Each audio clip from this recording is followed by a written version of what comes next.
మేమేం డబ్బులు ఇవ్వదలుచుకోవట్లేదు. మీరే అలాంటివన్నీ వస్తే మీరు రివర్స్లో ఇవ్వాలి. Okay madam. ఇప్పుడు నేను పర్లేదు, పేటిఎం చేయండి.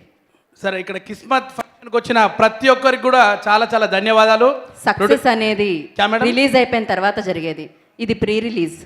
ఓకే, ఇప్పుడు ఏం చెప్పాలి మేడం? ప్రీ రిలీజ్కి వచ్చిన వాళ్ళందరికీ, మన ప్రీ రిలీజ్ సినిమా ఈవెంట్కి వచ్చిన ప్రతి ప్రేక్షకులందరికీ కూడా చాలా చాలా ధన్యవాదాలు. ముఖ్యంగా మా డైరెక్టర్ శ్రీకాంత్ గారికి, రాజ్ గారు డైరెక్టర్ గారికి, ప్రొడ్యూసర్ గారికి, అలాగే మా కాసాల శ్యామన్నకి and all the heroes, fantastic heroes, మా తాగబోతు రమేష్ అన్న, అభినవ్ అన్న, మన అవసరాలు అన్న.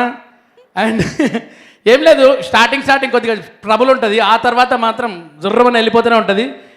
ఈ ఫంక్షన్లో ఇంతమంది కిస్మత్ చూసుకోవడానికి వచ్చినారు కాబట్టి సినిమా కూడా ఇంతే బాగుంటుంది. అందరు కిస్మత్ పడాల్సిన సినిమాలో, ఎందుకంటే ఈ సినిమాలో నేను ఇచ్చిన మూలికలు అట్లున్నాయి. ఒక్క మూలిక తిన్నారనుకో నా కిస్మత్ పడాల్సింది, మిగతా కిస్మత్లు కూడా పడాల్సాయి. అంతేగానా? Thank you. ఇంత మంచి ఆపర్చునిటీ ఇచ్చిన మా కిస్మత్ బృందాన్ని అందరికీ కూడా పేరు పేరున థ్యాంక్ యూ సో మచ్. నా కిస్మత్లో కన్నుగొట్టుడే ఉంది, ఇంకేం లేదనుకుంటా. అట్లీస్ట్ ఒక టీషర్ట్ వచ్చినా బాగుండేది అనుకున్నా. Thank you ma'am. Next time ఏమన్నా ప్లాన్ చేస్తాం మేడం. ఒక మాట మాత్రం నిజం, ఈ మధ్యకాలం మేడం కిస్మత్ మాత్రం జబర్దస్త్ ఉంది.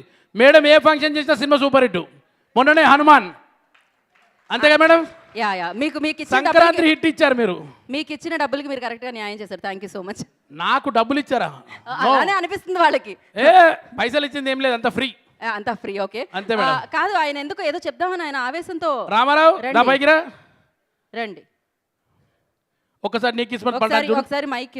లేదు మీ గురించి ఏదో చెప్పడానికి వచ్చాడు ఆయన.